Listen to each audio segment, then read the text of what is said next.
Hello बच्चों, let's read the question. The question says Stuart Lin and Werner Arbor isolated two enzymes which restricted the growth of bacteriophage in Bacterium E. coli. तो basically हमें बताना है ये statement true है या false है कि ये जो दोनों साइंटिस्ट थे इन्होंने आइसोलेट करे थे दो एंजाइम्स को जो बैक्टीरियोफाज की ग्रोथ को रिस्ट्रिक्ट करे थे बैक्टीरियम ई कोलाई में। सबसे पहले यहाँ पे की कॉन्सेप्ट की बात कर लेते हैं। हम लोग बात कर रहे हैं दो एंजाइम्स की, और एंजाइम्स बेसिकली क्या करते हैं, किसी भी रिएक्शन में बायोलॉजिकल कैटलिस्ट की तरीके से काम करते हैं। अब हम बात करते हैं इन दोनों साइंटिस्ट की, तो इन दोनों साइंटिस्ट को जो है नोबेल प्राइज मिल चुका है फॉर देयर कंट्रीब्यूशन। एंड इन्होंने क्या करा था, ये चीज जो हमारा स्टेटमेंट में दिया है इसको करने के लिए इन्होंने ग्रोथ को रोकने के लिए दो एंजाइम्स को आइसोलेट करा था।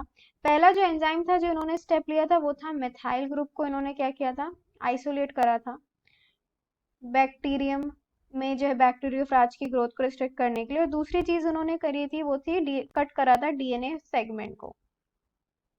और ये जो कट करा था डीएनए सेगमेंट को, उसका जो एक प्रोसेस था उसको कहते हैं रिस्ट्रिक्शन एंडोन्यूक्लियस।